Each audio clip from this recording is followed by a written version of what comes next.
can go ahead. So take it away, Helen. All right. So thanks everyone for joining this call on Black Lives Matter. We have a lineup of really great speakers today, here to start some conversations about the history of anti-racist and decolonial praxis within the radical science community, and especially how science should be responding right now to the moment's global uprisings against anti-Black police and state violence.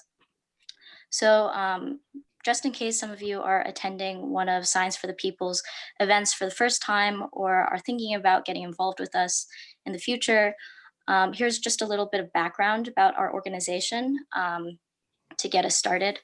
So Science for the People was born in the late 60s out of the anti-war movement. And until 1989, we had a flagship magazine called Science for the People. Around that time, the organization folded, but in the last 10 or so years, it's been revived, and the magazine along with it. We're an abolitionist organization, and we're dedicated to promoting internationalist, anti-racist, socialist, and decolonial perspectives on structures of knowledge production, use, and dissemination. So very roughly, what this means is that we oppose the exploitation or oppression of any layer of human life to do or use science for the benefit of others.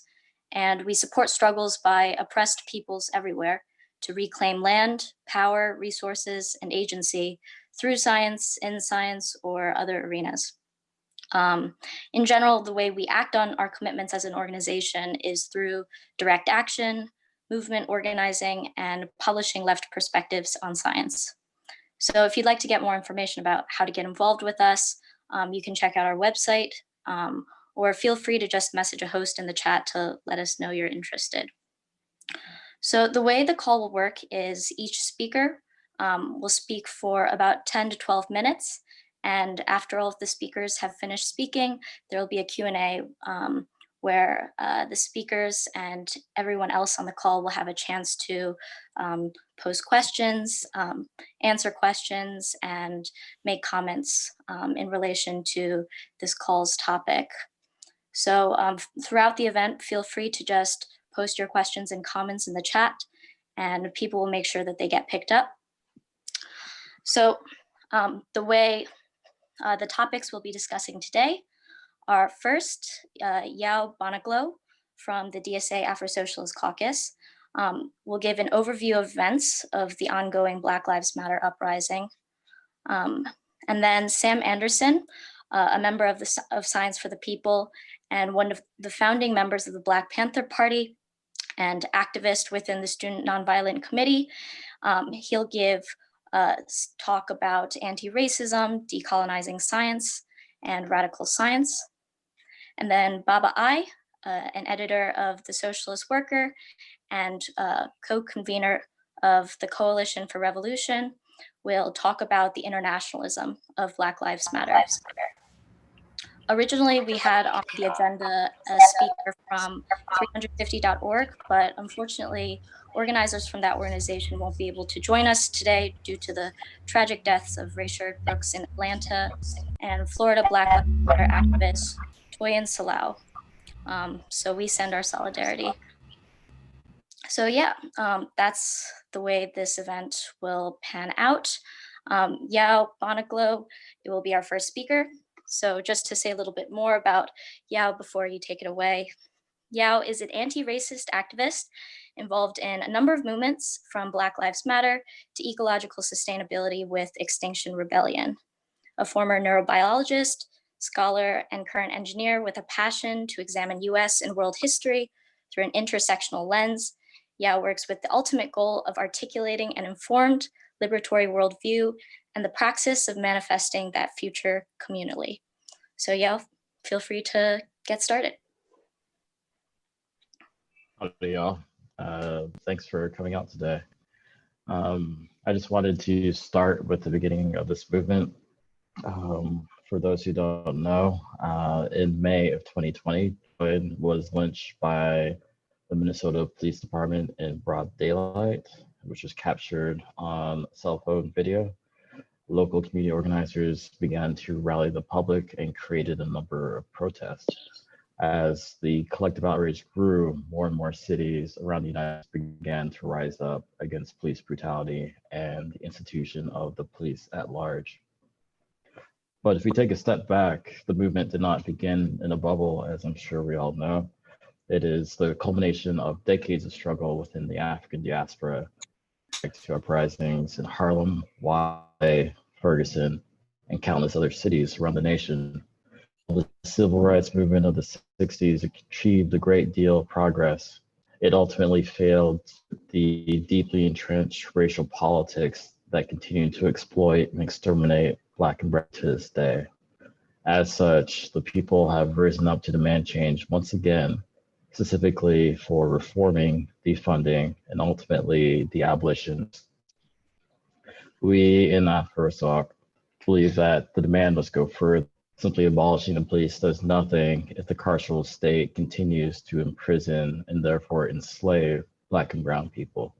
Similarly, if we abolish the police and prisons, then it would still not fundamentally dismantle the capitalist and economic incentives of racism, namely a definitive lower class for the capitalists to exploit. Therefore, we in AfroSoc believe and demand the abolition of the police, prisons, and capitalism itself. From the very beginnings of capitalism, which exists to privatize wealth through the extraction of profits from a disenfranchised working class, the white supremacist capitalist class institutionalized racism as a socially legitimized system of inequity into businesses, academia, and ultimately the psyche of all members of our society. To speak to a more apropos point about the psychological dimension of racism, as previously noted, I have a background as a neurobiologist. While I only published one paper during my time in academia, I was deeply inculcated in the subtle language of racism, as I imagine many of you are. Much like the history of phrenology or the study of the size of humans and how it was used to detail racial differences in the racial hierarchy, I've continued to see scientific papers publishing results that delineate results along race in reforming and recreating that same racial hierarchy. To be very clear in my assertion, race is a social construct. As such, any scientific findings on that basis are as fabricated as race itself. To be anti-racist in the sciences is to reject any science that affirms or creates racial categories. Well, I'm certain that this is a much longer talk. To be very succinct, ethnicity is not race, race is not ethnicity, and let no one tell you otherwise. But if we come back to the social dimension of racism, everyone is talking about how the police as a US institution started from fugitive slave patrols. Besides the obvious racism built into such an anti-Black organization, we can also examine the police with an anti-capitalist lens. Human capital, i.e. enslaved people, were fleeing the capitalists, i.e. their captors. The same people who recovered human capital in the past are the same modern day people who are responsible for imprisoning and enslaving human capital today. Moreover, much like the past, the police used lynching as a warning to Black and Brown people to this day, and George Floyd is a tragic reminder in a long lineage of brutal racial white supremacy. Slavery did not end with the 13th Amendment, and so modern day police are the institution responsible for capturing Black and Brown people for these modern day incarnations of slavery. Moreover, if we just end the police and the prisons themselves, capitalism will recreate a new form of slavery within a new institution that the public finds acceptable, just as done in the past. We move from chattel slavery to sharecropping, from sharecropping to the Black codes, from the Black codes to Jim Crow, and from Jim Crow to modern day mass incarceration. Not because of some grand architect that is always scheming behind the scenes, but because capitalism needs exploitable labor in order to survive and grow. As such, we cannot stop with police abolition. To quote Angela Davis, radical simply means grasping the things at the root. So in order to be truly committed to ending police brutality, we cannot stop at police reform. We must uproot the very systems which require this brutality to exist. And I would also like to take a moment to put this movement into a wider global context as well. While 2019 feels like a decade ago, it's very easy to forget just how many popular uprisings started around the world last year. Palestine, Puerto Rico, France, Lebanon, Chile, Ecuador, Iran, Afghanistan, Indonesia, Hong Kong, and so many more. While this latest anti-racist movement occurs largely entrenched in the racist history of the United States, I would invite us to find unity with other people struggling against capitalist and authoritarian regimes around the world. While we are pushing for liberation in our own specific conditions, we are speaking a common language of freedom from oppressive institutions. With these George Floyd uprisings, we are joining the rest of the world in imagining a future free from oppressive and exploitative systems. All power to all the people. Thank you. Thanks, Yao. Our next speaker is Sam Anderson. Besides being one of the founding members of the Black Panther Party and activist within the Student Nonviolent Committee, he is also one of the first Black Studies directors in 1969. When he became one of the first Black Studies directors when he chaired Sarah Lawrence College's Black Studies program.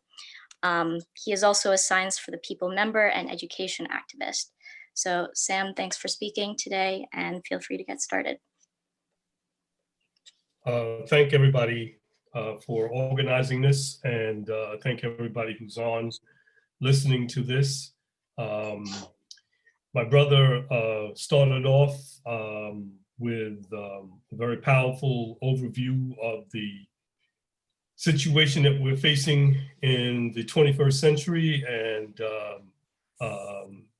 you know, what we have to do is those words, those analysis that he has laid out. We have to figure out how to rebuild a weakened and fragmented left in the US to seize the moment that we are in, this historic moment that we are in. We do not have much time. The right is 24/7 counter-mobilizing and using all of its various apparatus in trying to figure out a way of quote unquote neutralizing the uprisings that we're seeing here in the US and around the world. We folk who are in the sciences and technology in one way, shape, or form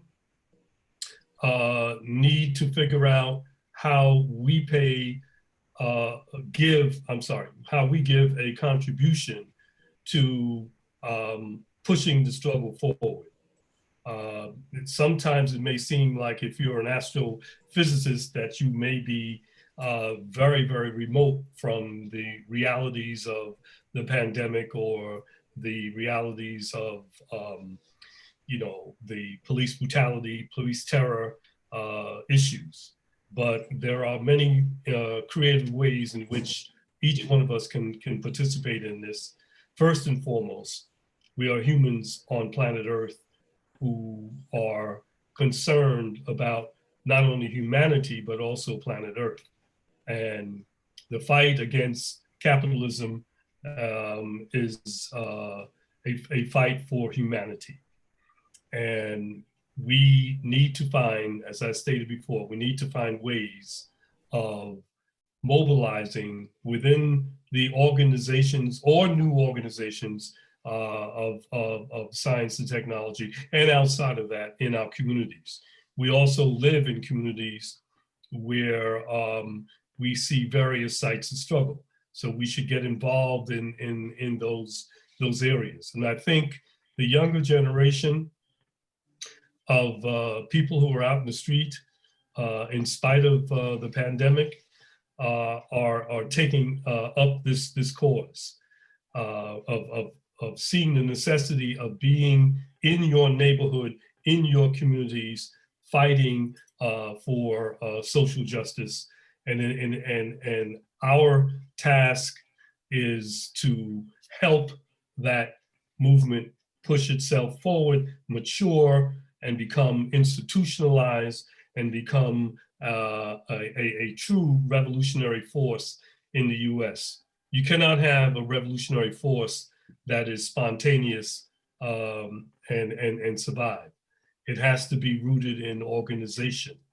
It has to be rooted in educating people about, as the brother pointed out, the nature of the capitalist system and the relationship of the police to that capitalist system.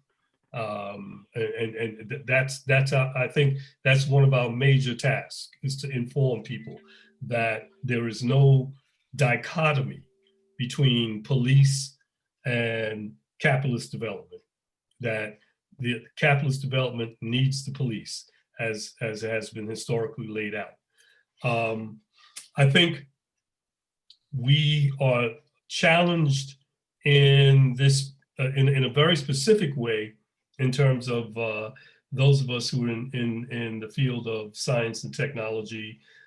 We are challenged to find ways of, one, utilizing the new technology that exists, and secondly, fighting against the capitalist use of that technology to surveil and oppress and disinform and misinform us.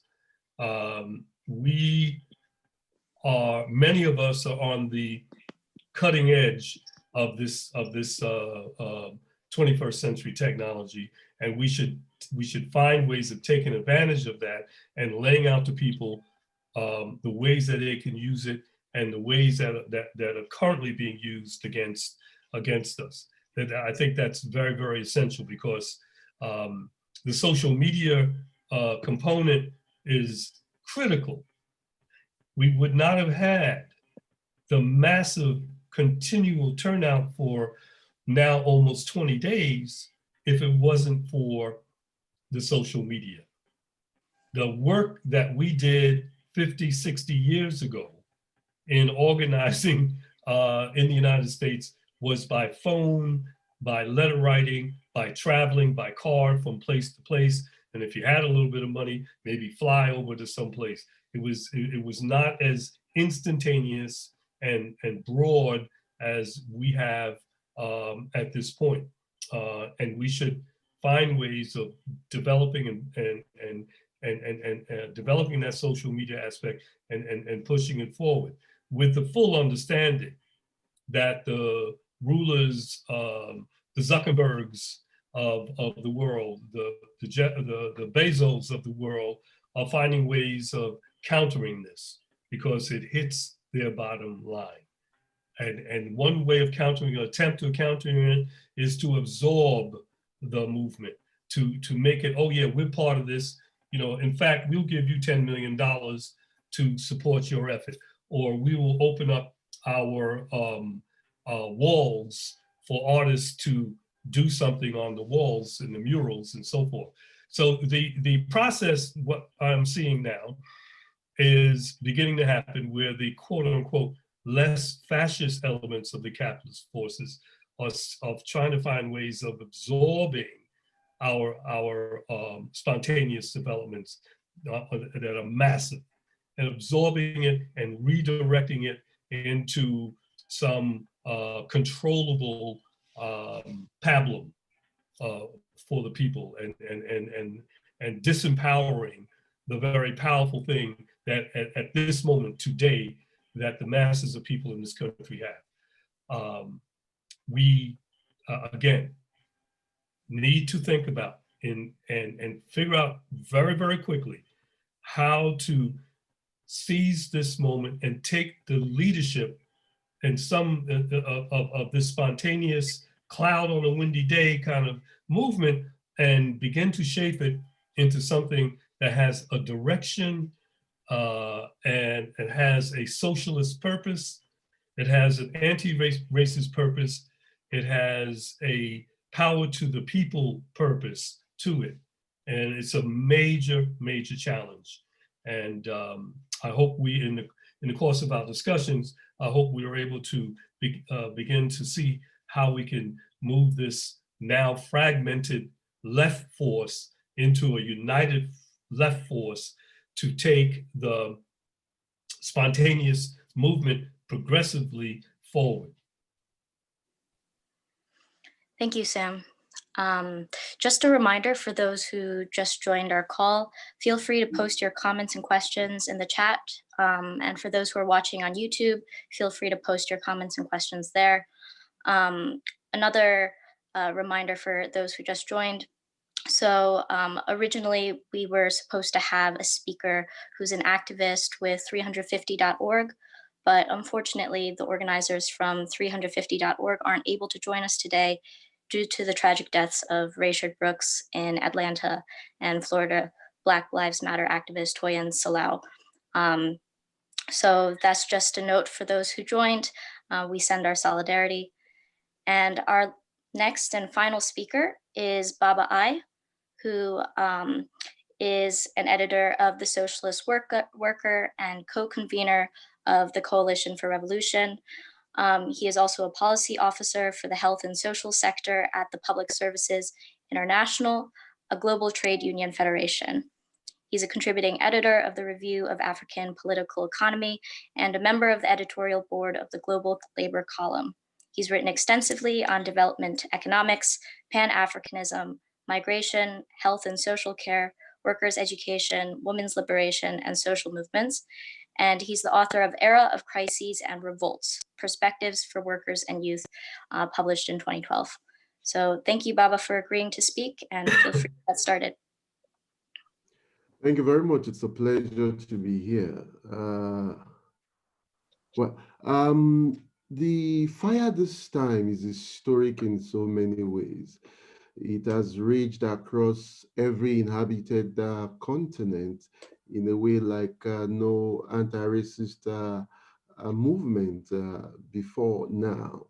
And I'll look at some of the significant elements of it, and it's starting even from the symbolism of the day you had the wreck of a racist chauvinist snuffing the life out of George Floyd, 25th of May, which had been designated since 1963 as the African Liberation Day on the continent.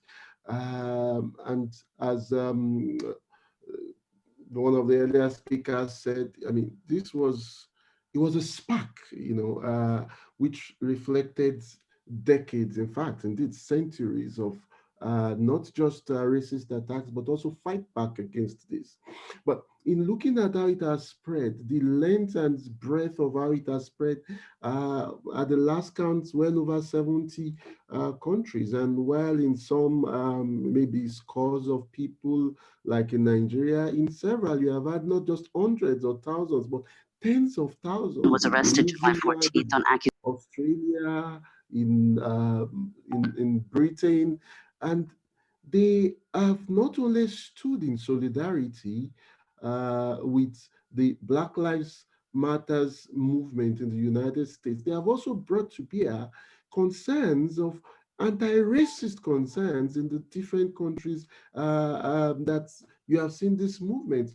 In Australia, I mean, the point has been pointed out also of, the anti-racism against the racism against Aborigines, where over 400 have been killed since 1991, and some of the protesters, for example, kept referring to David Donke, an Aborigine who was killed by the police in 2015, and incidentally also when he was dying was saying, "I can't breathe." Even in Canada, you had, demonstrators pointing out, asking for justice for Regis Kosinski-Paquet, who also was killed in questionable circumstances when the police were called on the so-called assault alerts. And in Germany, you had, protesters pointing out that, look, Germany, you are not innocent, pointing out, racist attacks, with what you have rise of anti-racism, especially with the movements, mass movement of migration at those. And then to Britain, you did not only have tens of thousands of persons marching, you had the throwing into the ditch of Avon, into the Avon River, of the statue of Edward Colston, the slave trader. This also sparked. In Belgium, you had Leopold's statue to pull down, and in several parts of the world, the question has been rising about the place of these statues, and the significance. Looking at customs, I mean, it's disgusting. It brings back to mind things like the fact that even when you had the Slavery Abolition Act in Britain, those that were paid were not the slaves, were not persons that had been enslaved, but the slave masters who had already, benefited from using them as slave labor. They were paid some 20 million pounds, which in today's money would be some 23 billion pounds, and at that time was 40% of the budget of the Disunited Kingdom, and so you see, this showed that people did not only reach out to recent history, like also in France, where protesters called out, for justice for Traoré, who was killed in 2016 in Malian, but reached out further into history to challenge imagery, concrete still living from the past. And this, for me, brings to light something I also want to speak on. You have had on some parts of the left been quite very, very studiously avoiding to say, I mean, this is about anti-racism, about Black Lives Matter. Say, no, it's multiracial. It is, and this behind these are the views of trying to see things as that. Well, it is just about capitalism. Yes, capitalism is the bottom line, is the structure on which racism rests. But just also as Malcolm X pointed out, was you cannot have capitalism without racism. Vulgar materialism, which fails to see how superstructural elements of society, how things that are construct feed into and strengthen, the substructures of exploitation. They are not only theoretically faulty, but they undermine the building of power. The power to overthrow the bosses who perpetuate racism as part and parcel of the rubric of capitalism as a whole. So, and it's also that when you look at it, it's talk of racism, talk of patriarchy.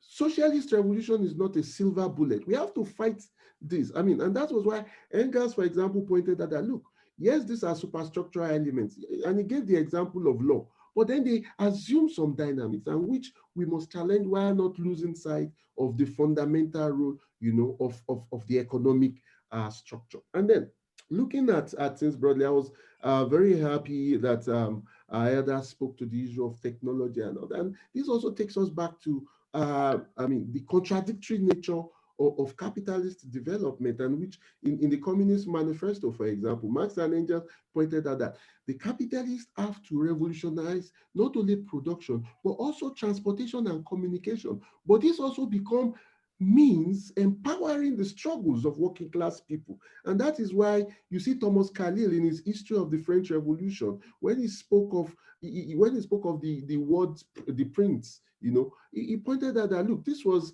as powerful as legions of armies. So every generation with the revolutionization of transportation and communication will have its own form of media. What are Twitter, all that, they are very cool now. What have you? I mean, in 100 years' time, it will be just like what the correspondence committees of the French Revolution were, which also played their role in facilitating mobilization. So we need to harness this, but the important thing also, and which the other point is organization. No media causes revolution. No media overthrows the system. It is the people in revolt from below. These are means to to move forward such movement. 2-3 key things before I wrap up. One, we should also be careful of our friends. You have had support for the movement, including from governments killing people in Africa and other parts of the world, in China and what have you. You have had, even some celebrities, kneeling also and other. We should be careful. Even the World Economic Forum, the club of billionaires have spoken out in favor of Black Lives Matter. And this takes me to, the question of what is to be done. How do we move forward? Of course, we are in uncharted waters, but I have asked the question several times, and that is what made me, put up Era of Crisis and Revolts in 2012. That the Great Depression, what you had from 2000, the Great Recession in 2007 to 2009, you hadn't had such before since the Great Depression. But the Great Depression, the fight back to that led to the bosses providing some form of compromise as the Kensington welfare nation state in the West, and interventionist developmental states being developed, been allowed to grow for some time in the global South. But with the period of the Great Recession, they got away, in quotes, with insisting that the remedy for the sickness was more of the bullshit of neoliberal concoction that had brought about the ailment in the first place. And this was not for lack of uprisings, but two key things. One, organization, as the elder said, but the other two is the extent of our vision and demands. When you look at the fight back after the Great Depression, you had the mass sittings, in which the CIO rose, you had the hunger marches. There was a clear post-capitalist vision, as a dominant trend in the mass movement.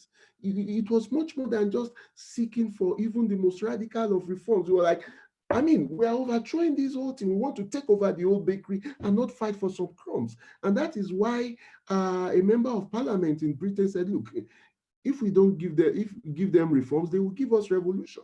But, with the Great Recession, there was a lot of trying to make capitalism work better, as dominant trends of it, So I usually give an allegory in this, and I'll try to round up with that because of time. I give an allegory and I say, it's like now, if you were in hell and you're trying to tell the devil that, look, I need a cooler place in hell, it's too hot here. The devil realizes that, you're not fucking serious, and he laughs. But when you fight that, look, I want to get out of this hell, you might win. But even if you don't win, the devil will be forced to negotiate with you that, okay, I give you somewhere with air conditioning in this place. You know what I mean? So the fact of the matter is the balance of power will determine, how things work out. But we must be as radical as possible with our demands. Even the bosses themselves, they have been forced to take steps that hitherto would have been thought unthinkable. You have seen nationalization, requisitioning of hospitals in Spain. You have seen factories being taken over in Italy, in Australia, and been reconverted, to provide for, to produce for needs, ventilators, respirators, and so on and so forth. Now, we have to demand much more for that. We have to demand for revolution now.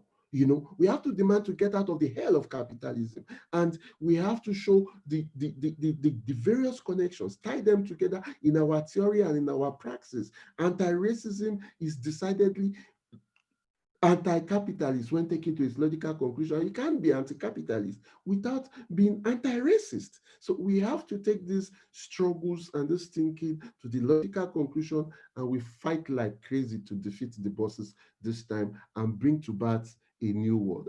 As was fashionable some 20 years back, another world is possible. Now more than ever is the possibility, to win that. And the alternative is quite there. Rosa Luxemburg once said the alternative is socialism or barbarism. We are already living in barbarism. The climate crisis itself is one that now shows us being on the precipice of moving from barbarism to extinction. And we have to fight with all we have to bring to birth a new world. a new world free of racism, a new world where class inequalities have been, broken, and where solidarity and mutual respect is the basis of a sustainable development for the planet and for we. Thank you.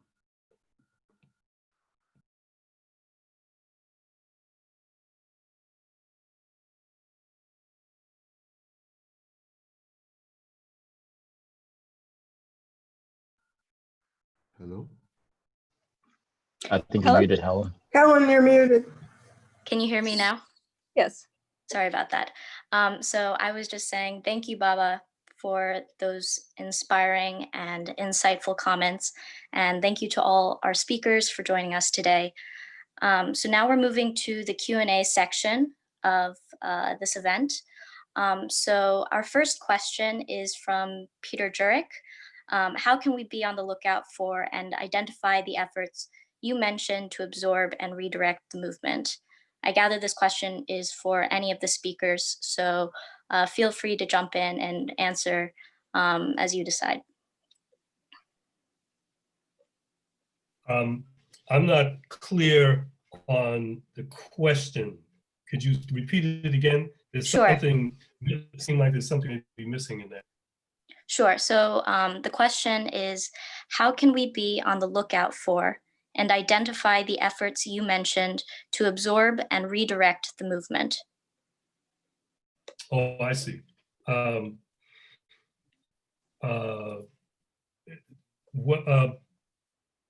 think one of the starting points is looking at the current organizations that are getting funded, instantly funded.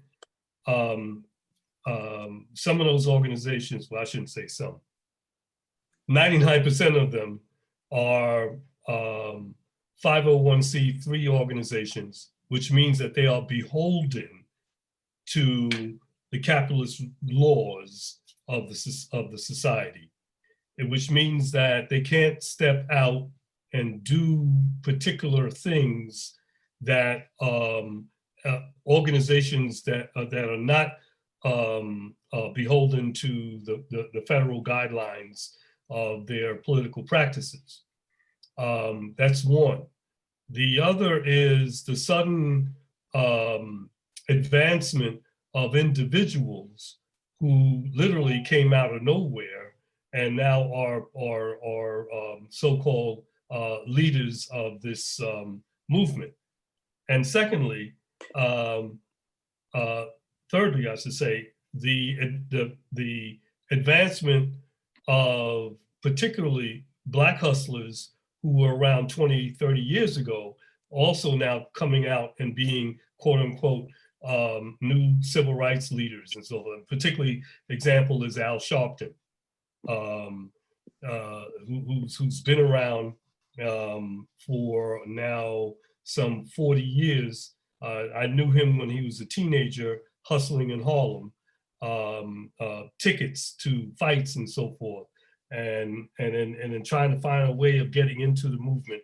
And he did it through the religious end. To make a long story short, there are individuals and there are organizations that are now being funded by the capitalist forces to misdirect, redirect, dismantle what we are witnessing as a historic moment all across this country, and to sow confusion, to sow dissension and animosity between legitimate progressive forces within this whole movement. That's why I was saying that it was very, very important for us to find ways of building a progressive united front in this moment. And we don't have that much time to do that. The other part is, the fourth factor is the Democratic Party itself, utilizing this moment to make themselves look like they're progressive and wrap themselves around certain concepts, certain demands, and trying to redefine that. The whole part that's untouchable for many of them at this point is defund the police. And so they're trying to rephrase that as the defund the police movement accelerates. They're trying to find ways of taking that and bringing it into their reformist fold to maintain that military, industrial, prison, school to pipeline complex. And that's something we need to face head on in this moment of the presidential elections, as well as the local elections that are coming up between now and November. So our next question is from YouTube, and it's a question for everyone from Nizar. So there are rising calls in STEM for decolonizing science as a specific anti-racist approach. What does that look like in concrete praxis? And what historic case studies should we draw lessons from? Could I add in a little extra onto what Sam just mentioned for the previous question? Because what we're seeing on the streets is the movement is largely being co-opted already in many ways. There have been protests that have been in coordination with the police. And we've seen a number of other movements, other protests around the nation that have largely been co-opted by politicians who are trying to take this energy and lead it into their own political successes. So that is already happening. So to echo what Brother Sam was saying, we need to be vigilant in keeping an eye out for these things because they're definitely happening. But to speak to the latest question in terms of STEM, I can speak from the biological side of just not reifying race within our scientific literature. Similarly, I work as an engineer within technology now. There's been a lot of progress about the racism within big data and who gets included into these big data sets and who gets excluded from everything from the facial recognition technology to all these AI systems. And I think one of the things that we should be very vigilant about is how these big tech companies are creating legions of people to harvest, to generate data for these AI systems. And so we're seeing a lot of Black and brown people around the world being funded through these big tech companies to essentially create the AI systems that will exploit them in the modern moment as well as in the future. So when we're looking at STEM, you know, we don't teach ethics in STEM still to this day. And you're lucky if you get into a program that does. But because there's no ethics, there's no guiding principles of what is exploitative. And so at the end of the day, we are calling upon every scientist out there to do that vigilant self-examination to resist these systems. I think besides what Brother Yao has said, I think one of the starting points is in pre-K and kindergarten through high school, in getting young people of color to see that it's normal, it's all right to be involved in the sciences. And I think that comes from developing a whole new curricula for the system. When we look at how we were taught, for example, when we looked at how we were taught mathematics, it was taught in an ahistorical manner with a lot of European names on it. It never connected to us. It hardly ever connected to many of us people of African descent. And so you get alienated from the very beginning. That's just one part. There are so many things that have to be reconstructed, if you will, within the curriculum to get young people of color, particularly Black and Latinx youth, to be enthusiastic about pursuing any aspect of the field of the sciences and technology. And we're not doing that right now. We're what we see happening at this stage is taking Black and Latinx kids and trying to fit them in the Eurocentric mold that the curriculum has, that the present curriculum is established, and trying to hopefully get them to be enthusiastic about being engaged in the field. And that Eurocentric mold also promotes being rich over being a person who serves the people. And our challenge is also compounded by the minimal number of people of color and white anti-racists who are in the field of education, who are open to and willing to really deconstruct what it is and reconstruct a non-Eurocentric math, science, tech engineering curriculum. That is the challenge that we have at this point. You'll get tremendous pushback from just about everybody, no matter what class or gender or race you're coming from, in the fields, in the academic fields, on this motion, on this attempt, because most of them have been imbued in the Eurocentric model that has greatly benefited the capitalist system. They have been imbued. That's in their almost in their DNA, if you will. That it's very hard for them to see any other kind of educational development happening. They always come back, well, that's not rigorous. You're watering down things to appease to a feel-good curriculum for these students, and that all that is not true. But my deep concern is that those of us who consider ourselves radical scientists or STEM people, using a broader sense, if we don't confront and deconstruct and reconstruct the STEM curriculum that from a anti-racist foundation, we will just be contributing to the capitalist system by having young Black and Latinx kids coming to be young adults who will be entering, uncritically entering their professions.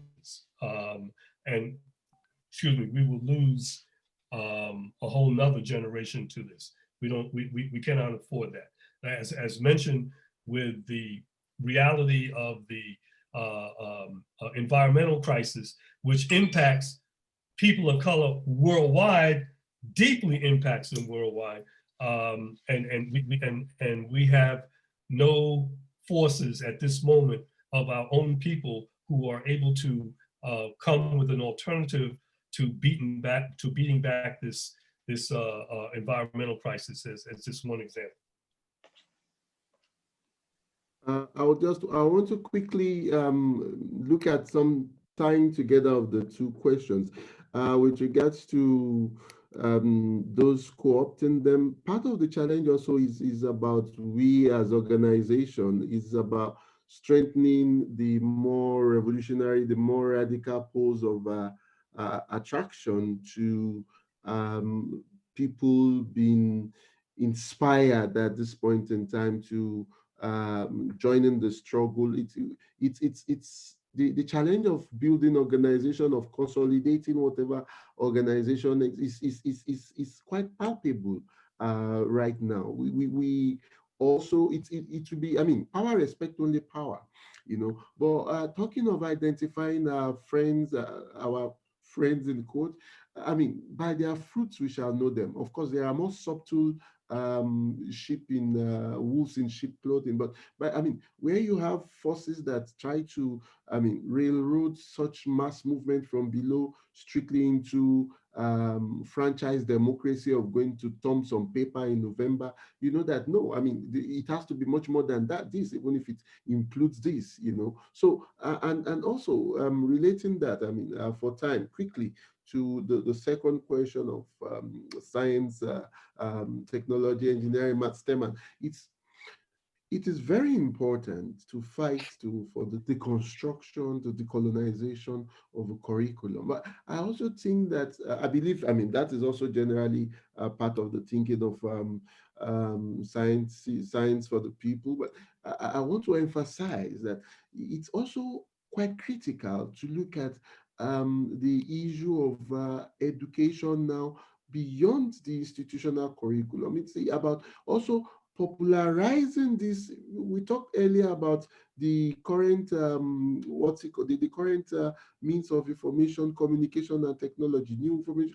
We need to utilize this to reach out, to inspire, you know, new generations to be more interested in this. There are several means to use for this. I mean, open online courses, or that. I mean, make science also fun as part of the deconstruction, and something that we win new layers of African Americans, of Latinos, of Africans, you know, of working class people's children and wards too. And to wrap up on that, I also think, along with the struggle for science for the people, we need also, I mean, more ballads of the revolutions, more writers of the revolution. We need a flourishing of the science and the arts in resistance, in a decommodification of epistemology, of knowledge, and as part and parcel of the commodification of life in fighting against and to overthrow this system of for-profit driven dynamics. Thank you. Awesome. So we have lots and lots of questions, but to continue this really productive train of thought about science and organizing and anti-racist and decolonial praxis, I was thinking we could combine two questions. So the first question is, this question is for Sam, from Ben and Lala. So are there any lessons from your experience in the Black Radical Congress that you think people in today's Black liberation movement can learn from?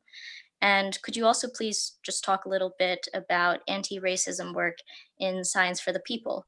So what was the coordination with the Black Panther Party like? Okay, Black Radical Congress, lesson learned. One lesson learned is that there are some people who use the term radical and they're really liberal. Lesson learned. I'll just keep it there. I mean, that was one of the contentions, serious contentions within the creation and ongoing development of the Black Radical Congress. Some of the leadership were more liberal and not revolutionary, but they used the term radical, and that was one of the major threads that helped to disintegrate the Black Radical Congress. The second question was what? It was, could you talk about your anti-racism work in Anti-racist work in Science for the People? Yeah. Well, in the early stages, how to put it? Science for the People initially was started by some young, relatively young white folks, and there was always an effort to get more people of color involved in the work of and development of Science for the People. And there were some real efforts to do outreach and successful efforts, by the way, to do outreach and coordinate with forces within the Latinx community and within the Black community, and forces elsewhere in Africa, Asia, Latin America. So there was that constant effort. However, I don't think we had a structured form to build an anti-racist force within Science for the People for a number of reasons. And I think a lot of it stems from the minimal number of people of color who were attracted to something like radical, like in the area of science. We didn't have that critical mass to help shape and develop an anti-racist structured component within Science for the People. So that's a lesson that I think the second incarnation, the lesson that we have learned is that in redeveloping Science for the People, you have to say at the very inception of this redevelopment that there are people of color who are involved in the reconstruction and redevelopment of Science for the People. And I think that could go to other, that could be reflecting in other organizations of the 21st century, particularly in the United States, that in order to move forward, you must have people of color in the very beginning, in the initial conditions, if you will, or else you risk you risk your efforts to fall flat on its face and just be deemed irrelevant 2 years down the road. So would anyone, first of all, like to add to that? Any of our other speakers?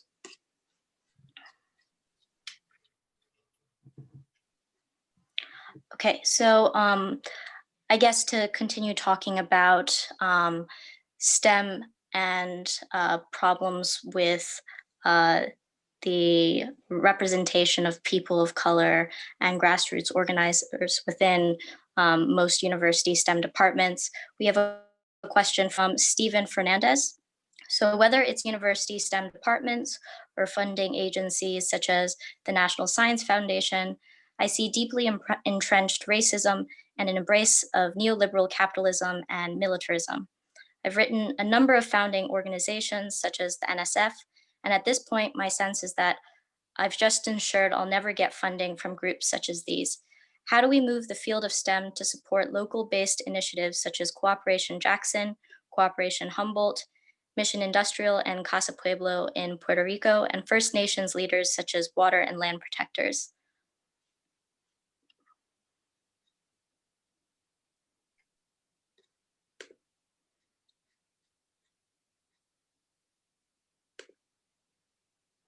Anyone feel free to jump in with your thoughts, maybe just in general about university STEM departments and funding agencies.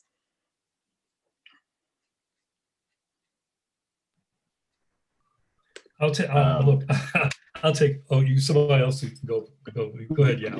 Yeah, go ahead, Sam. I think Mike's. You take it. Well, okay. We're in a new period, very, very new period, in which historic moment in which funding for radical work can happen without being a 501c3 centered organization, without going to the National Science Foundation, begging for money for a science project that is that goes against their grain. I think utilization of the social media network to promote your ideas for funding from individuals, GoFundMe, whatever else you want to use, is one way of doing it. And I think another thing that I think that should happen, maybe coming out of Science for the People as a group, is a resource center, online resource center, where you have sources of funding that is not tied to Microsoft or Apple or GM or not tied to the corporate structure, and that there are a few funding sources like that. It could be coming from individuals who support the idea and want to donate some money to support an effort in your field, whatever the area of science and technology you're trying to develop in terms of community work or recruitment of more students of color on the campus, in the field, whatever. I think that we can, in Science for the People, create a space for resources like that to say, come here and we'll be able to link you with an individual or a small organization that will be able to talk and negotiate with you about funding. I think that's, I don't think we should think in terms of being dependent on going to these big foundations for money to fund something that we may conceive of as revolutionary changes within the area of science and technology, or even in the field of defunding the police, abolition of prisons, and so forth. We don't go to them. There are individuals who are seeking to get to donate money to radical causes. We have to find a way of consolidating, getting that information available for people. There are progressive organizations that do not, necessarily demand that you have to be a 501c3 organization to get money. I mean, you could get that money. One of the ways you can do it is through a conduit. Somebody already has a 501c3 and they act as a conduit for it, et cetera. I mean, there are ways of getting around this aspect. But one last thing. If you want to go down that route of getting funding from sources utilizing the federal government's status apparatus, you do what the right wing does. You create a 501c4 organization. And what that means is that tax deduction is partial. It's not, you can do political work. You can do political organizing. You can support a candidate and so forth and so on. But it's the C4. One of the legacies of the left in the United States is that they abandoned that option years ago and got hooked on to just doing 501c3. But you can do, if you must go down that route, if you think you have to go down that route, do a 501c4. You're not going to get necessarily super big funders, but you'll get quite a number of people and or organizations to help your cause. Yao, did you also want to speak to this? Yeah, just to add on to that, there are a number of alternative funding models that Sam touched on, including crowdfunding, different types of Bitcoin mining, things like that. I'm not a fan of Bitcoin mining, but I think the first step is to get the funding. And I think in a lot of ways, to Sam's earlier point, we're in a pivotal time when this money is flowing. And I don't think people really acknowledge this, how much white guilt money is flowing through the system to people of color. It's how do we raise up these institutions like, these cooperatives, all these other institutions to receiving that money, these programs. And that's just the first step. I think this is the first time that we've had such a large enfranchisement of the remote sort of workspace. So there's a number of teachers now who've been forced by COVID to figure out how to teach remotely. So this is a really amazing time to reach out to those teachers and say, hey, we have this cooperative, you won't move to Jackson, but you'll come teach these kids. And so we can say, we can go to these cooperatives and say, we have new teachers for you, we have new resources. And the intention is to bring people into STEM and eventually get them to create their own worker cooperatives so that they become self-sustaining. Because realize and acknowledge the fact that this money will stop flowing from all these other institutions. How do we create sustainable self-funding institutions? I think that we have both the immediate funding as well as the long sort of educational resources to begin to implement these plans long term. Thanks, everyone. So our next question is from Dante O'Hara. On the topic, continuing this topic of decolonizing science, how do we fight assimilationist tendencies that Black students typically get trapped in for STEM careerism? So in general, what would not be an apt solution to a lot of the problems that people have identified?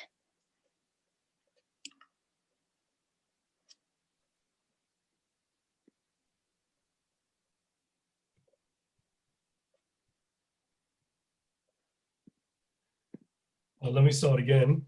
Let me say, if we have students in the field of science, STEM, that are not active in their community, they can very easily get sucked up into the corporate culture or the pre-corporate culture of the university. I think we should find ways of getting, and even in high school, particularly in high school, starting students to be very active in their community on a number of things. And here in 2020, it's a no-brainer. We have a movement for them to join and participate in if they're not already doing it.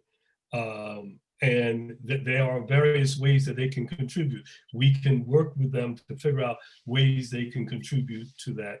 And we can also encourage them to see further down the road how their soon to be profession can support the Black liberation movement or the Latinx liberation movement or the environmental justice movement and so forth. Give them the wherewithal to have that kind of vision that they're in school for a purpose. That purpose is not to join the corporate world for the sake of making money and pushing capitalism forward. Their purpose is for their people and for Mother Earth. And we can do that. I mean, there are teachers who are doing it already in the public school system. There are a few faculty members in the universities who are doing that. Redirecting that quote unquote entrepreneurial spirit into one of social activism, one in community support. The other factor in that, of course, is that no matter how small you think you may be in a university, you can always create a community-based kind of science program, STEM program, in which the students and yourself are involved in a community. Even if the community is 100 miles away because you're in a predominantly white college located in the rural areas. You still can do that. There are ways of dealing with that. I think it's very, very important question that we need to fight all of the temptations that the capitalist system throws at our young people, especially those who are attracted to the field, the STEM field. they get thrown at all these things. And so we need to find ways of establishing them as STEM activists for the community, for the people, and for Mother Nature. I would like to come in there. Well, kind of responding to a partly similar question I saw on the thread about the question of relating with whites, but in a way that moves from the stem to some other parts of the roots. I mean, the question here had more to say about that. How do we take on with lots of white persons joining the uprising and all that? And I feel this is a very important question because when you look at, I mean, when we learn from Fred Hampton and Malcolm X, and it shows that the struggle for, I mean, Black liberation is not an anti-white one. It is an anti-white supremacist one, you know. Also, I draw inspiration from Lucky Dube, for example, when he said that, I mean, not every white man is my enemy, and not every Black man is my brother. There were Blacks that enslaved Black sisters and Black brothers, and so that took men, because there were no slaves in Africa. People were enslaved when they were taken, you know. And Brother Hampton, was ratted on by a Black person. Malcolm X was killed by a Black, and it's important why we point this out, not to get into the kind of drive like some will say, why do you talk about women liberation, women fight against it? It's nonsense, because there will always be, within every collective, even just 12 persons, you have the bloody Judas, you know. So there will always be such. So when we're talking about the structural, the more systemic, you know, when we're talking of the people, it does not necessarily mean that there are non-traitorous elements in Blacks, and it does not mean we're fighting against the Black race. It's not a counter-racism, it's an anti-racist movement. And I think part of also what we should be looking at, in my view, is because, yes, we don't only look at the movement forward and those that want to co-opt it from within, as we discussed earlier at some point in time, but we should also look at possibilities of how the system fights back, you know.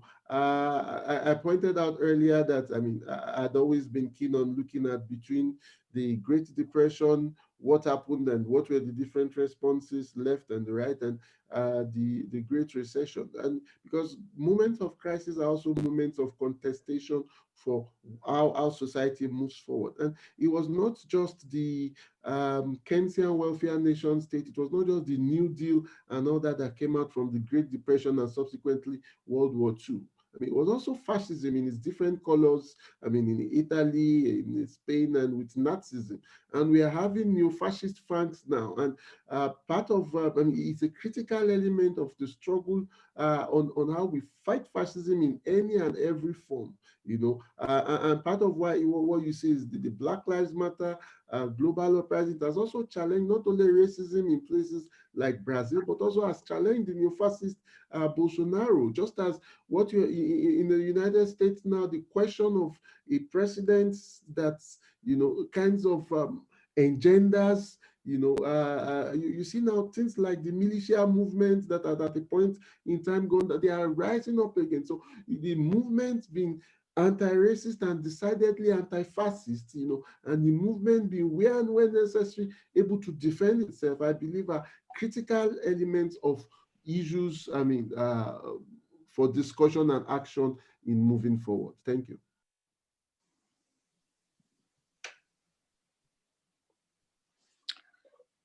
Yao, would you like to speak to this as well, or we could move to the next question? Just briefly, I'm not sure how many people were aware of the Black Trans Lives Matter protests that were here in New York yesterday. But there's, I think it's 12,000 people who showed up, massive rally. And it's amazing, but predominantly white people, right? And literally a block away is a Caribbean-led Black Lives Matter protest, right? And I think one of the chief questions that we think about, or we must reconcile in terms of sustaining this movement, is how do we combine these two forces, right? How do we erase the lines between Black Lives Matter and Black Trans Lives Matter? Because we still have all these intersectional concerns of sexism, transphobia, all of these different aspects. But to get to, I guess also the earlier point of, I guess, like the corporate or the capitalist appeal for Black and brown people in the STEM fields, it's really just providing alternative systems early. And I think the more that we can prevent people from getting into debt traps, the better, because people feel like they're obligated to serve this system once they are in it, because we have all of these means, all the social media, everything that reifies materialism, and then you have the countervailing force of the state coming at you, that just tells you that your options are you conform or you're on the streets. And we know that it is already more difficult to get a job as a Black and brown person in STEM. It is harder to relocate, all these different challenges that happen. I've led a number of initiatives within the companies I work for to get more Black and brown people into positions at companies, right? Not ideal, but to at least give an opportunity to these cats who otherwise wouldn't have a job. And I'm saying, like, okay, you can go from not going to college, you finish high school, you taught yourself how to code, and then you have a 6-figure income, right? You can take care of yourself, your family, and your community. Because one thing I've realized is very few people get to a revolutionary state of mind in scarcity, right? It's a lot to ask of somebody to read these books, to get this education, to spend this time when they're just trying to put on the table for their kids, right?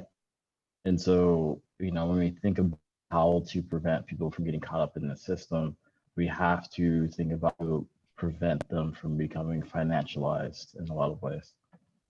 Thank you. Thanks, everyone. So I noticed in the chat that there are a lot of questions about science in both carceral institutions and the military. So I was thinking we might pose a general question to all the speakers, connecting these various questions. So how do you envision the fight against science in the police and carceral state to connect with fights against science in the military industrial complex?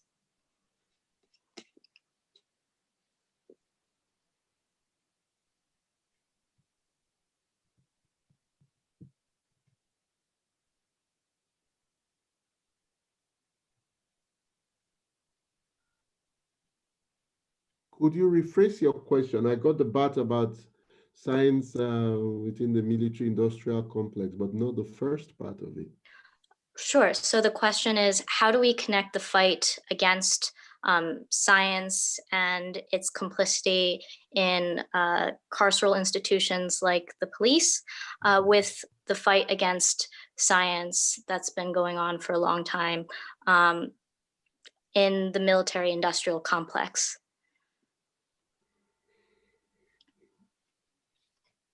Well, in my own view, I'm not so sure that it's so much a fight against science in the military industrial complex as an incorporation of elements of it in the service of weapons of mass destruction and to the permanent arms economy, also as a means of keeping capitalist economies in more developed countries floating. because when you look at a number of things, I mean, even with the internet, I mean, this came from science and technological development within the military, drones, and all. It's that it is being used not for things that improve the lives of the mass of the citizen, or the mass of the people at planet Earth. And for me, that is why the issue about science, about reclaiming science uh, for the all-rounded development of human beings, and making it accessible to working class people is a very key aspect of struggle, and is a political question as well. And with regards to incarceration and all that, you see, science there also blends with, I mean, a number of social questions. You have seen corporations like the CCA and so on and so forth. I mean, getting away with billions of profits.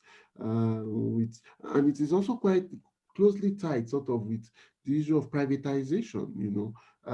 Private prisons, which in many other countries would seem like a very crazy thing, has necessitated the harnessing of some sort of science for even up to now, with trying to be policing people better at home with braces and all that. So it's just like with production in general. In a sense, this science is, you could say, mental production.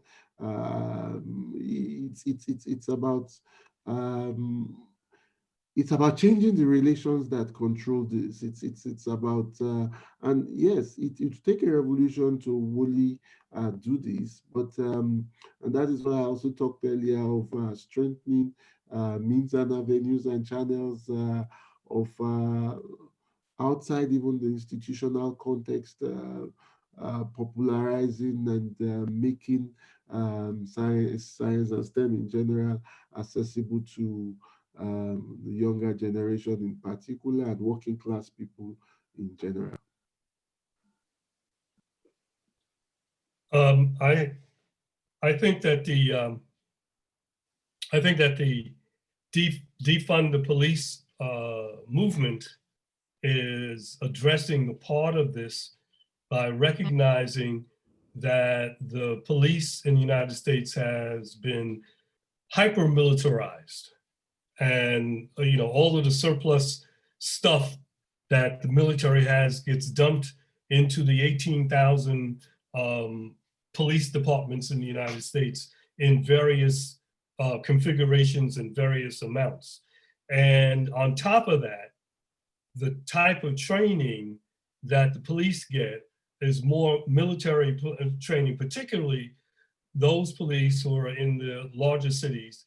They get training for work in zones of insurgency or battle zones and urban guerrilla warfare.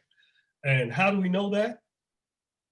Well, hundreds of millions of dollars are going to the Israeli Defense Force to train US cops. And what does the Israeli Defense Force do but confine the Palestinians, or confine them and wreak havoc on the Israeli Ethiopians and the Israeli Arabs. So it, in the course of talking with people about the connection between the military industrial complex and the local police force, you can bring these things in, and I think some aspect of the defund police movement will positively change. I think already we're seeing redirecting of some of that money, hundreds of millions of dollars, if not billions of dollars, that was earmarked for the police departments in big cities, going now towards more community-based kinds of programs that the police don't have to worry about getting involved in. That is now and going to be a major point of struggle in even among the Democrats who want quote unquote reform. Once you touch that militarized money, you are going up against a very powerful military industrial complex that includes these international connections. And we need to be prepared for that kind of battle. I think that one of the things that may happen is as the movement, defund the police movement, pushes some of the monies, militarized monies out of the local police forces, that money gets redirected into some nouveau vigilante privatized thing that corporations will have in order to quote unquote defend themselves from rioters and domestic terrorists and so forth. That money, that policing, militarized policing money will be recirculated within the capitalist structure. We will get a somewhat demilitarized police force, but you can rest assured that there's some other more sinister, privatized kind of military, paramilitary form that will try to oversee, govern the communities, if you will, either indirectly through being attached to big corporations like Microsoft or Amazon, and as the Amazon truck is making deliveries in the Black community, that they'll be escorted with this newly formed militarized semi-private group. I mean, you know, we know that capitalism cannot exist without a militarized police force in one shape or form. And you push them, we get a partial seeming victory within the defund the police movement that morphs into a reform the police movement, and $14 billion a year gets refunded gets out of the police and gets refunded into these semi-private vigilante groups like what would come out of BlackRock. Yeah, and just to add on to that very briefly, like we see the expansion of the technology apparatus for all of the institutions, and you know, the Peter Thiels of the world are only going to get more power the weaker that the police state gets, i.e., why don't we just start controlling people's consumption of information rather than having police on the streets? If we control your mind, we don't need to control your body.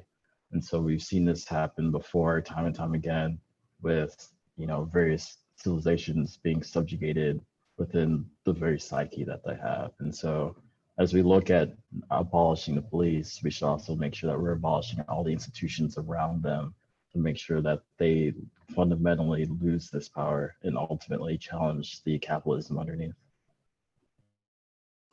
I think this raises. Sorry, I'll be very brief. I'll be very brief. Something came to my mind as Sam was talking. I think part of it should, the thing should now be tying the threads together. I think the call for defunding the police should go hand in hand with calling for such funding to be redirected towards funding healthcare workers' protection. It is a shame that the full gear of Robocop can get 31 nurses full personal protective equipment, complete with respirators. Meanwhile, the CDC has said that they have scaled down the guidelines, you know, from respirators to merely surgical masks for people treating COVID patients, except those in aerosol generating procedures, because of lack of availability. So it should be pointed, it should not just be about defunding the police so that that money now gets back into the MIC and private military contractors, but tying this demand with another demand of increasing funding, in healthcare, and specifically for protection of healthcare workers and healthcare services provision in general. Thank you. I think this gets to a comment that Lai Brown makes in the chat. So Lai says, I think transitional demands are not bad in themselves, but the transitional demands must be tied to the totality of the struggle.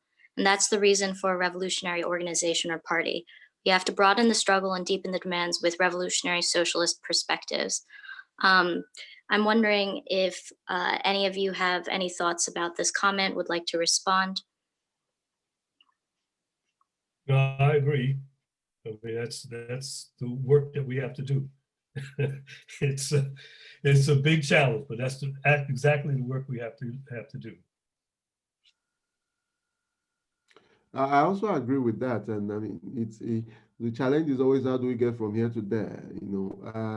We want to change the world, but how do we tie transitional demands together? And in a sense, as you were saying, I was saying, I mean, it's like we need to knit fabrics of many colors, bring out a coat of many colors of struggle, of resistance, with different threads, of struggle. And we're in uncharted waters there. I mean, we cannot control every situation, but the demands we make and how they resonate with the concrete realities of people now, more on issues of class, against issues of class exploitation, I mean, as well as anti-racist, anti-patriarchal, how we tie this together, but always trying to put the broad picture in view. And that is why I said earlier that the difference between the fight back in the period of the Great Depression and that of the Great Recession was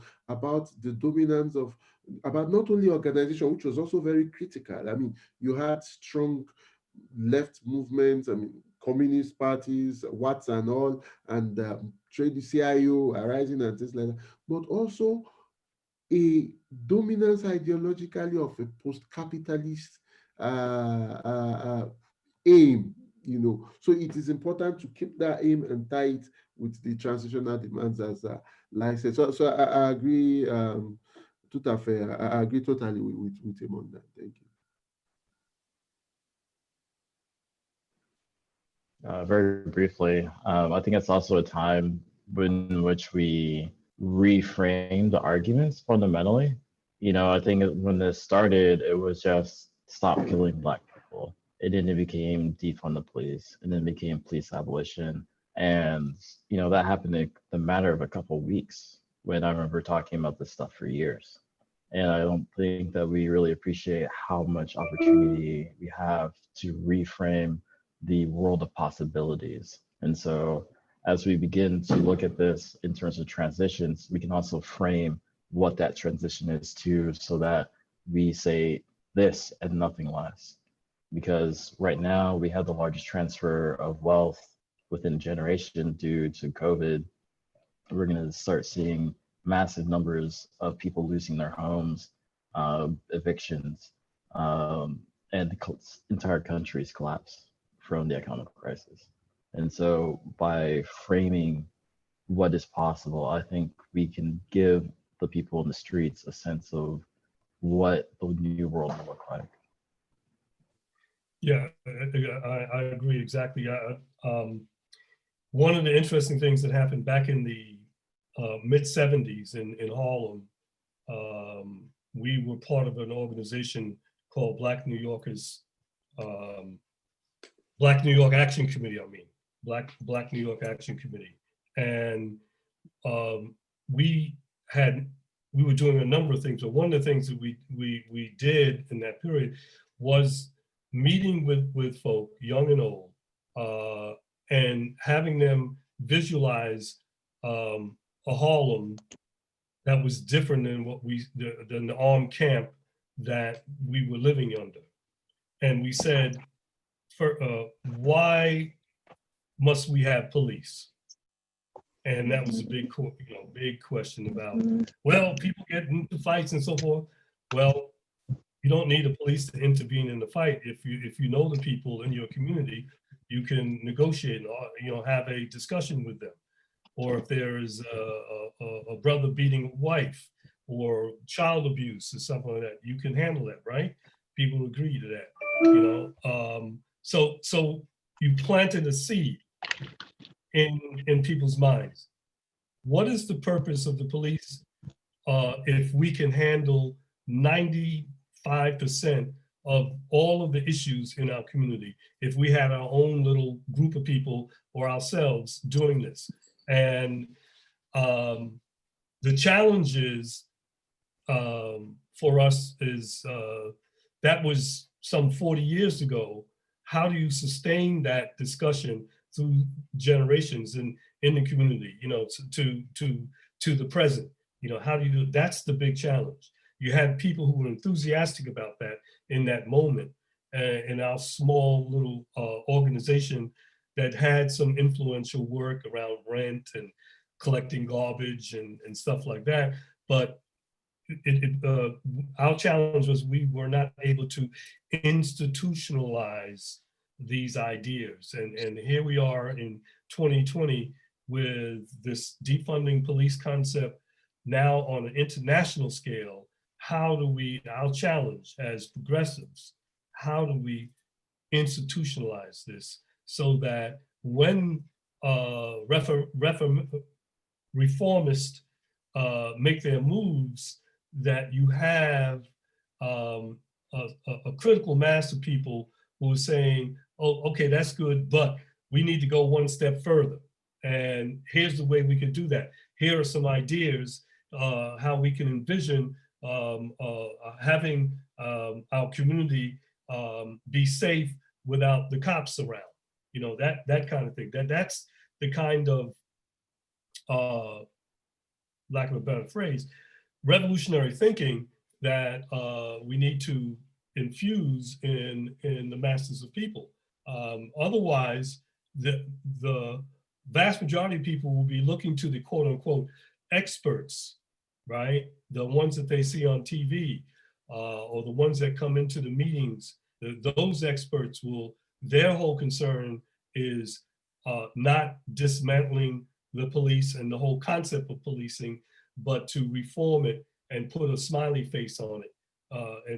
And that today, that's our challenge. And I don't have an answer to that, but I believe that that's something that we cannot escape as progressive forces.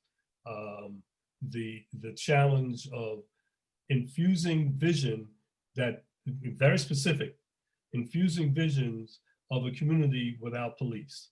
What does that look like? How does it work? How do I get involved in it? What's my responsibility in it? That generating that conversation, generating those ideas will help push a more radical police defunding kind of movement forward. Other than that, if we don't do that, then like I said, the experts will come in and define it for the people. So we have 20 minutes left for this event. So I think we'll just take 2 more questions. One is a question from Lala for Baba, but I will pose it in a more general way so all the speakers have a chance to talk about this. So in general, perhaps you could share a little bit more about your personal experiences organizing, taking part in science-related workplace actions to fight back against colonialism or racism in science. Well, thank you. I would say my experience in these has been bound up with a broader struggle against neoliberalism's impact on both the working class and production in general. To be more specific, I spent I worked for some 2 decades with the Medical and Health Workers Union of Nigeria before joining the PSI. And one of what we faced with the privatization in the health sector was privatization of bodies like the Federal Vaccine Production Limited. And I mean, you see, the thing is, this was a state-owned enterprise for decades, which produced vaccines, particularly but not limited to yellow fever vaccines, not only for Nigeria but across the West African coast. When it was privatized to, I mean, May and Baker, it was not as if they then now used this to produce even locally.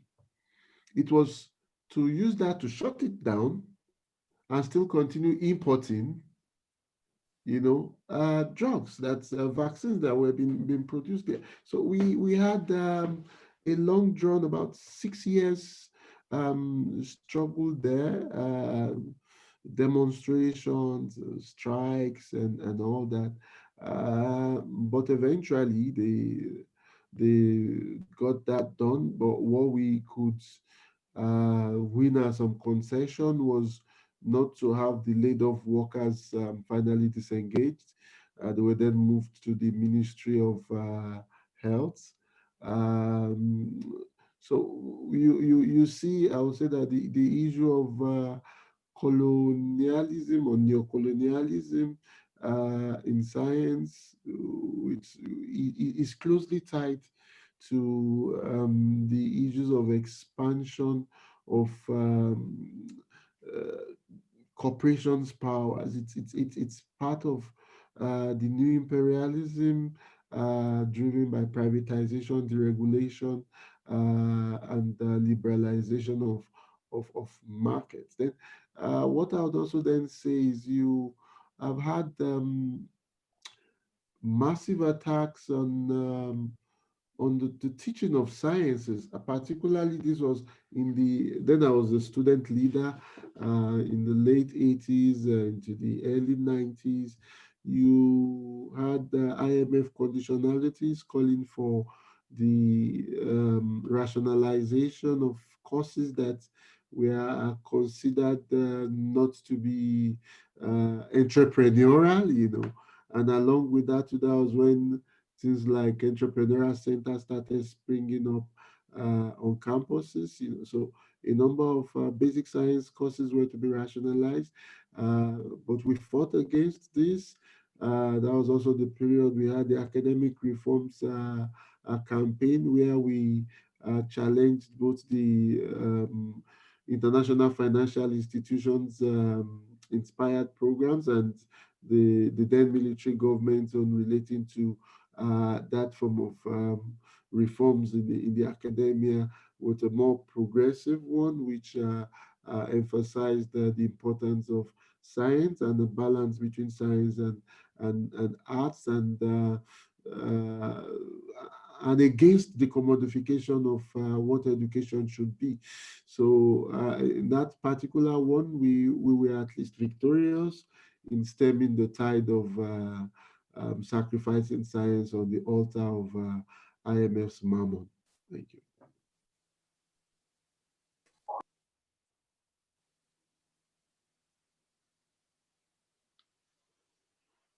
Sam or Yao, would you also like to maybe tell us a little bit more about the organizing you've done that's science related in your workplace against colonialism or racism in science?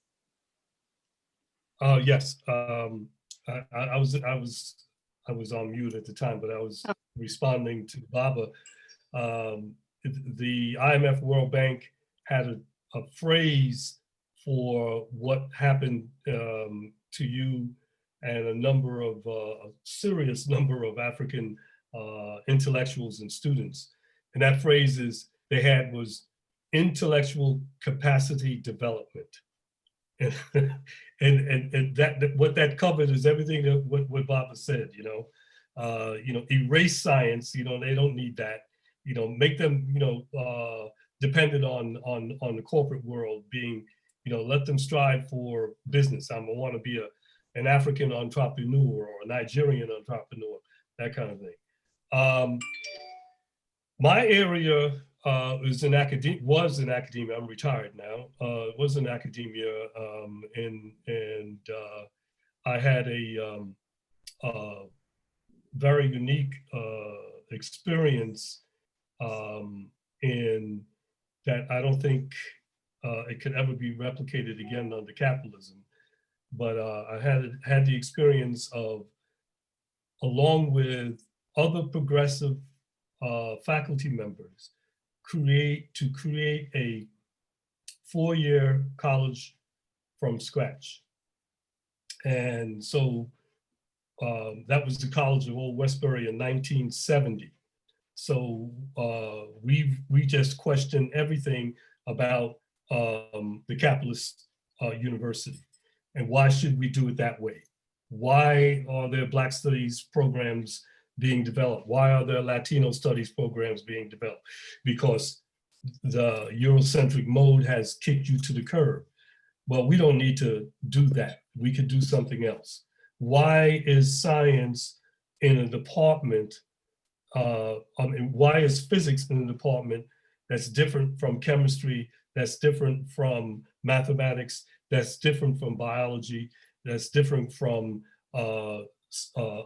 sociology? Why? Why must that happen?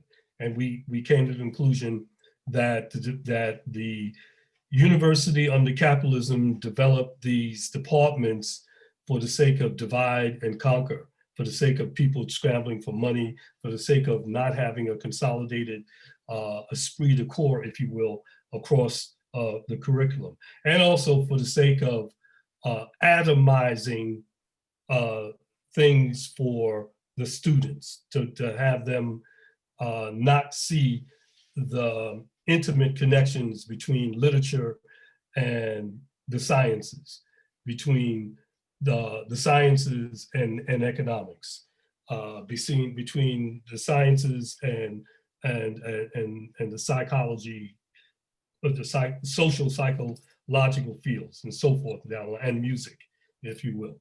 And so our challenge was to invent a 4-year institution that did not have the trappings of the capitalist 4-year college. It worked for about 7 years. It was a major struggle. We had some very brilliant students pass through this.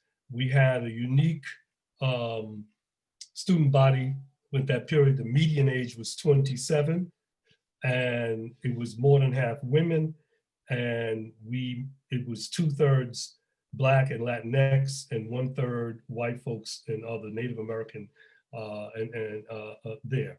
And it developed among many, well, most of the students have developed the first thing was it developed a understanding that the sciences were not something relegated to genius white people or genius Asians, that the sciences came out of people, that the sciences came out of all the people across the world. Excuse me. And that's what we tried to impart and what we institutionalized in those first 7-8 years of the college, while we were fighting the powers that be to say, no, you're going way too far to the left.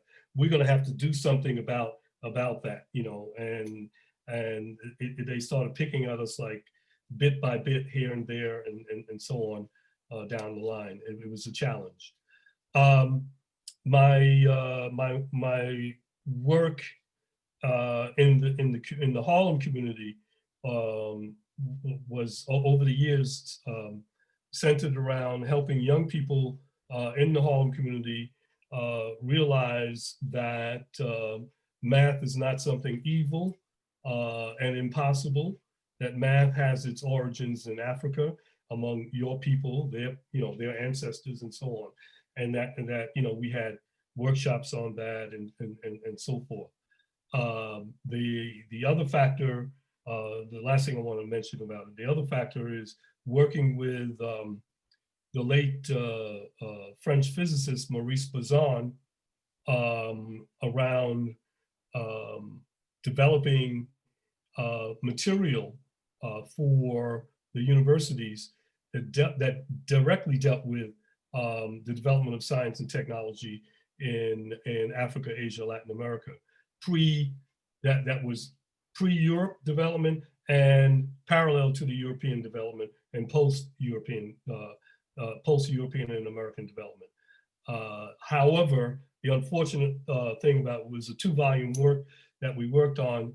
It was first published in Portuguese in Portugal, and it was supposed to be published by Penguin in England in the late 70s. But Margaret Thatcher got into power, and Penguin just, the only left books that Penguin remain publishing was Karl Marx's works. Everybody else was kicked to the curb. So we lost out on that effort to put the 2-volume work into English, but that was okay because there were tens of millions of people in Brazil and in Mozambique and in Angola and in Guinea-Bissau who were speaking Portuguese. And, it was fine. We got the books there because we felt it was important to have a definitive documentation of the role of non-Europeans in the development of the sciences and technology. And the last thing I wanted to point out is that we, many of us, created a body of mathematics, an organization called Critical Math, in which we delved into this from various points, not only points of ideas, but different points in the world, from Mozambique to Brazil to various parts of Europe and across the United States. We had a small gathering of maybe about 60, 70 math professors that worked on this and contributed to pushing some curricular changes in the public school system that were incorporated in the more liberal period of the public school curriculum development prior to the takeover of the privatization, Texas, whole privatization demands in the textbook in industry.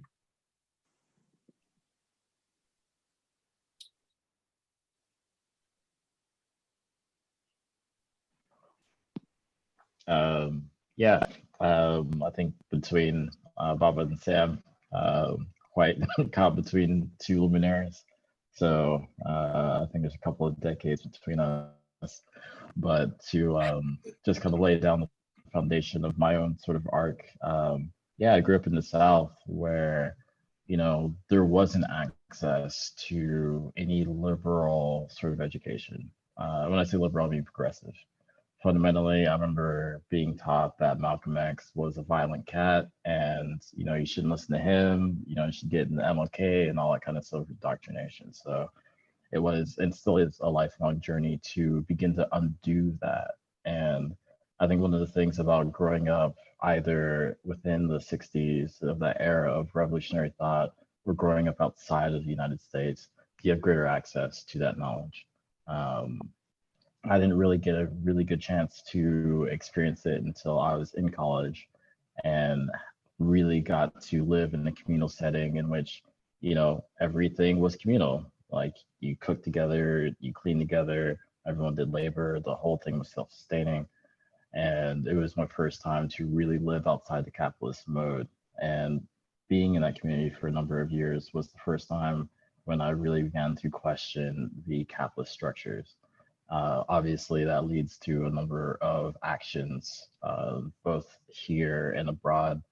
I was lucky enough to be of a class in which I could travel abroad. My parents are African or Ghanaian. We don't have any money, and so it was, a really amazing chance to go abroad and see what the revolutionary struggles are just around the world. And that's when I came back and got involved in the Occupy movement. And that was the first time to really begin to see that not only is it kind of a small individualized sense of like anti-capitalist, anti-oppressive structures, but to look at the possibilities of, greater grassroots change. So moving on, I've directly been involved in a number of mentoring programs of getting more Black and Brown people into STEM, getting them through these programs, because just as it's been noted before, we are scarce.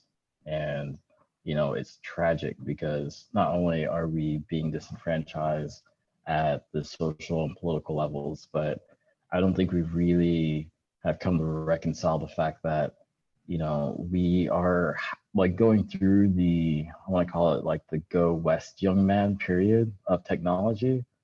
Our world's becoming so technologically advanced that, Black and Brown people will be the sharecroppers of the digital world because we are not part of the conversation fundamentally as that technology is being developed. And so I've spent the last 8 years kind of working through these systems to bring more Black and Brown people into the fold. But obviously there's a number of other revolutionary actions and, with Trayvon Martin, Mike Brown, all the BLM actions, trans protests, it goes on. And it's become this sort of growing sort of intersectional movement where I think just being out there and talking about this stuff and just that time to really begin to bring more people into that fold, I can see that sort of grassroots change. And while I don't have the pedigree as the other luminaries on this conversation, it has been a slow and growing sort of progression and movement to bring more people out into the streets, not only for their own good, but for the good of their communities. Thanks, everyone. Unfortunately, we're at time, so rather than pose the question for the speakers, I'll pose the question as food for thought as we close this event. So the last question I was going to ask was by Ed Romano, and it's, can any of the panelists, can any of us envision what a liberation movement within science would look like? So I'll end this event on that question. And thank you again to all of our panelists, all of our speakers for joining us today. Thanks to the rest of you for tuning in. The recording of this event will be posted on Science for the People's website, which is scienceforthepeople.org, along with a list of recommended readings from the speakers. So I hope everyone learned a lot, is leaving with new thoughts, new strategies for organizing across workplaces against racism and so on. Oh, I think someone has, and a final note is from Lizette. Where should Science for the People go from here? If you have any thoughts, please feel free to share them on Science for the People's anti-racism strategy via a survey whose link is posted in the chat. So we encourage you to also fill out that survey. And thanks again to everyone for joining.